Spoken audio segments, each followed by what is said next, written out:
Dans leur rapport avec le livre, les États-Unis d'Amérique se distinguent par leur littérature qui a rayonné sur les expressions modernes dans le monde et continue à jouir d'une audience importante. Les éditions Nouveaux Horizons, créées en 1962, est la branche édition du Bureau régional pour l'Afrique et qui publie uniquement des auteurs américains traduits en français, vendus exclusivement en Afrique francophone. Monsieur Christian Garnier nous donne plus de détails. Nouveaux Horizons est la branche éditrice du département d'État américain des affaires culturelles. Nous sommes basés à Paris. Ce service a été créé il y a une cinquantaine d'années. C'était pour promouvoir, diffuser les auteurs américains uniquement en langue française. Voilà, que nous vendons, distribuons en Afrique francophone uniquement. Afrique du Nord, subsaharienne et Haïti. Voilà. Donc à ce titre, nous sommes donc considérés comme un éditeur américain. C'est pour ça que nous sommes sur le stand des États-Unis cette année, en représentation où tous nos livres là sont actuellement exposés. Nous ne pouvons pas les vendre. Par contre, nous avons un distributeur sur Alger qui se charge de vendre nos livres à des prix, disons nous au départ, des prix publics 3 à 4 fois inférieurs au prix public affiché en Europe ou par d'autres éditeurs. C'est très important pour nous d'être ici présents parce que l'Algérie est le premier client pour nous pour les livres français en Afrique francophone et notamment surtout dans le Maghreb. Étant donné que cette année les États-Unis sont invités d'honneur, on ne pouvait pas ne pas être là à ce rendez-vous cette année. Au stand des États-Unis d'Amérique, un programme riche et varié vous attend. Vous pouvez même apprendre l'anglais sur place. Je suis en 3e année. Aujourd'hui, je suis invitée à Amal Project Summer Camp Réunion. C'est une réunion des alumni. On est ici pour faire comme... j'ai oublié que j'allais dire. Pour apprendre l'anglais, oui, c'est ça, pour apprendre l'anglais. C'est bien qu'il y ait des cours comme ça. On vient, on apprend. C'est bien fait, on a des bons profs, donc c'est une très bonne chance d'apprendre l'anglais, cette langue. Ici, ce que vous voyez ici, c'est des participants du ML Project, qui est un programme, c'est une collaboration entre l'ambassade des États-Unis et Berlitz, et il est mis en place pour les étudiants qui ne peuvent pas se permettre d'avoir des cours d'anglais à Berlitz. Donc ils viennent, ils participent et aujourd'hui on a fait quelque chose qui s'appelle Reunion. It's a class reunion, c'est-à-dire les étudiants se réunissent encore une fois et on va faire quelques activités avec eux. Voilà. Le Salon international du livre se poursuivra jusqu'au 6 novembre, alors ne ratez pas cette occasion. Voilà, vous aurez donc encore le temps d'aller visiter le stand américain et pourquoi pas perfectionner votre anglais, encore une fois avec ces cours qui intéressent de nombreux passionnés de la langue anglaise. Alors, on retrouve notre écrivain, donc Jennifer Style. Bonjour, bienvenue parmi nous. Merci. Merci à vous. Donc on va continuer avec l'auteur. Oui, alors Jennifer Style, elle est écrivaine, mais aussi journaliste. Vous vivez actuellement à La Paz, en Bolivie, et vous êtes auteur de l'ouvrage La femme qui est tombée du ciel. Et c'est un témoignage en fait sur ses aventures comme rédactrice en chef du journal Yemen Observer à Sanaa. You're originally from New York, right? I lived in New York for 12 years before moving to Yemen. But I'm originally from Massachusetts. Ah, ok, great. Donc, elle a vécu à New York, mais elle est originaire du Massachusetts. About your books, initially you went to Yemen to train a journalist, a group of journalists, and then you, seeing the challenging prospect of teaching journalism, you decided to stay and become the newspaper editor in chief. Donc, elle a décidé de prolonger son séjour et de devenir rédactrice en chef. Can you tell us a little bit more about this book? Comment est né cet ouvrage? Well, when I first came to Yemen to train the journalists, I was supposed to just stay for 3 weeks. And quand elle est venue en premier en Yémen, c'était seulement 3 semaines. And I realized that it would take a lot more than 3 weeks to achieve any kind of lasting change with the staff of the Yemen Observer. Et c'était arrivé qu'évidemment, il fallait bien plus que seulement 3 semaines pour faire la formation qu'elle avait envisagée. And I fell in love with my reporters. They were ambitious and intelligent and worked incredibly hard. And when the Yemeni owner of the paper asked me to come back and be editor-in-chief, I thought it would be an exciting challenge. Donc, elle a adoré les gens avec lesquels elle travaillait. Ils étaient engagés, ils étaient motivés, ils étaient vraiment des professionnels intéressants. Et donc, quand on a offert la possibilité de rester sur place ou revenir pour s'engager dans le journal même, elle l'a prise. And the year I spent working as editor of the paper was so exciting and challenging and interesting. I thought it would make a good book.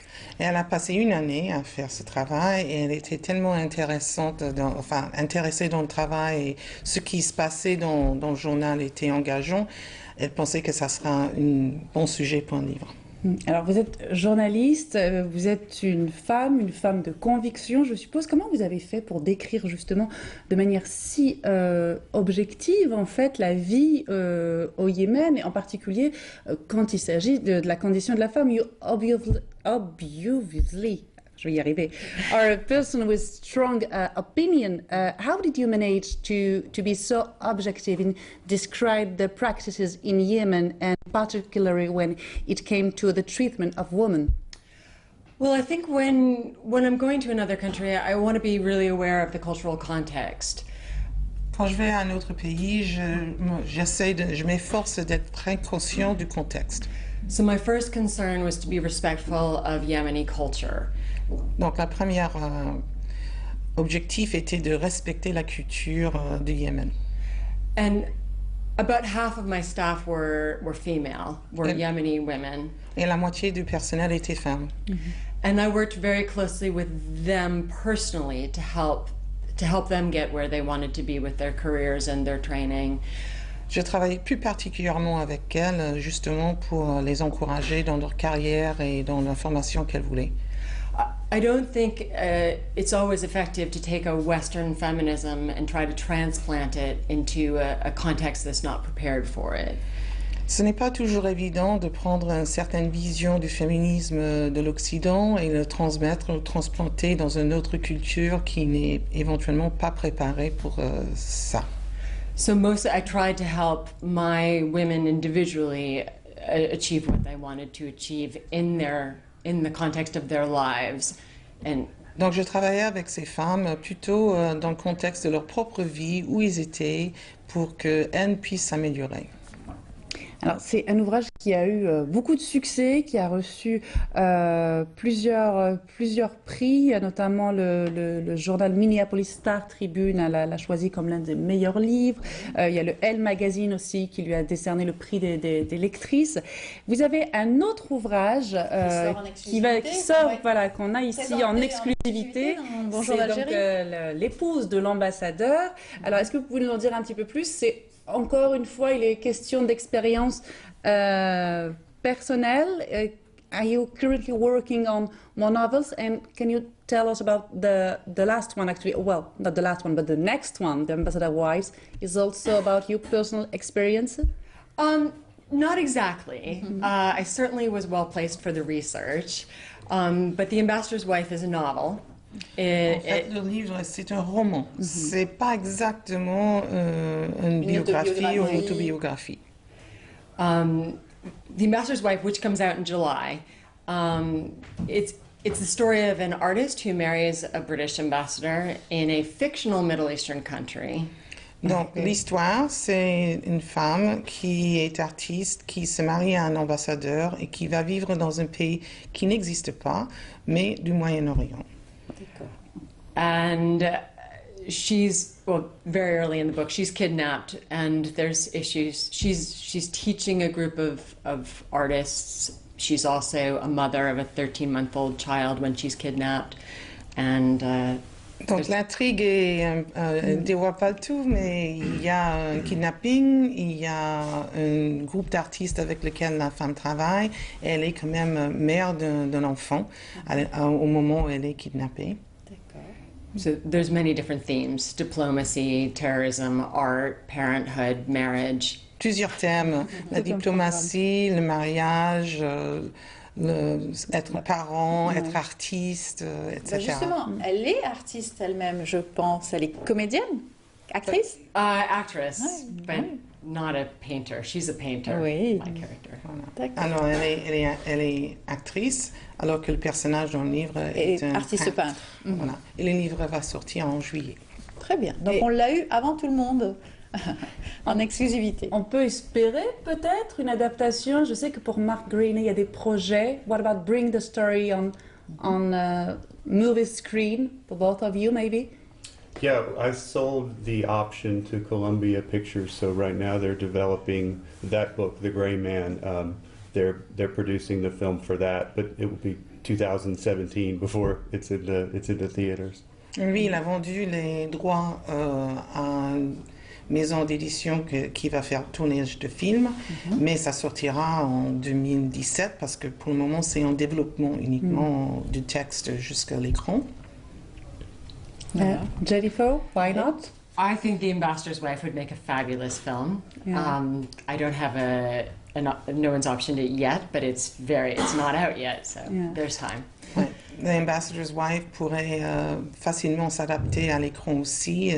Comme ce n'est pas encore sorti, les droits n'ont pas encore acheté, mais elle pense que ça pourrait être une bonne adaptation.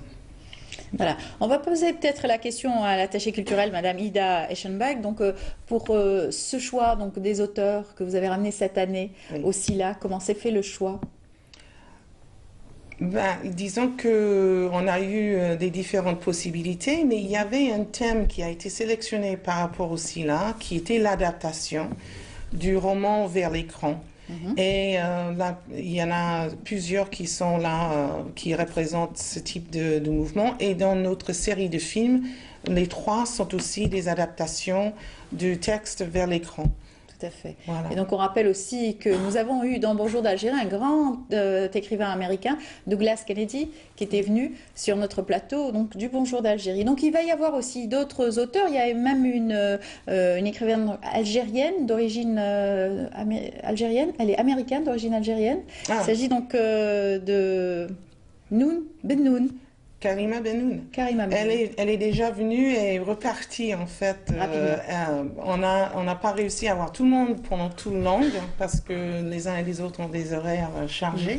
Mais elle est venue, elle est repartie. Maintenant on a ces trois-là. Voilà. Et ils vont rester ensemble que juste un jour ou deux, je pense. Et voilà, puis ils auront l'occasion de répondre à nos nombreux visiteurs du salon. Voilà. N'est-ce pas? On va rappeler peut-être le programme donc, de votre stand? Oui, en détail, ce que nous avons fait, c'est on a mis le programme sur notre site web et sur notre Facebook, en partie parce que comme ça, les gens peuvent s'inscrire spécifiquement à des activités si ça les intéresse. Tout à fait. Donc, dans la salle de classe, on a des sessions le matin et l'après-midi, donc entre 10h30 à peu près vers 4h, 4h30, presque en continu des cours d'anglais ou d'autres activités qui sont proposées par World Learning. Et dans la IRC, ça change tous les jours. Donc il faut vraiment consulter la page Facebook. Parce qu'un jour, c'est des conversations et des débats. Un autre jour, c'est un cours d'anglais. Et puis un autre jour, c'est un visionnement de films. Donc chaque activité est variée, mais tout continue. Bien sûr. Eh bien, merci beaucoup. Il y aura la projection, justement à 17h à la poursuite d'Octobre Rouge. Et c'est justement M. Marc Greaney qui va introduire, qui va présenter le. Et ça, c'est dans la salle Alimachi. À 17h. Parfait. Eh bien, le rendez-vous est pris. Merci beaucoup à vous, Madame, d'être venue sur notre plateau nous présenter les auteurs donc, du stand américain. Merci. Thank you for coming. Et puis, à très bientôt. Merci beaucoup, Soraya. d'être là.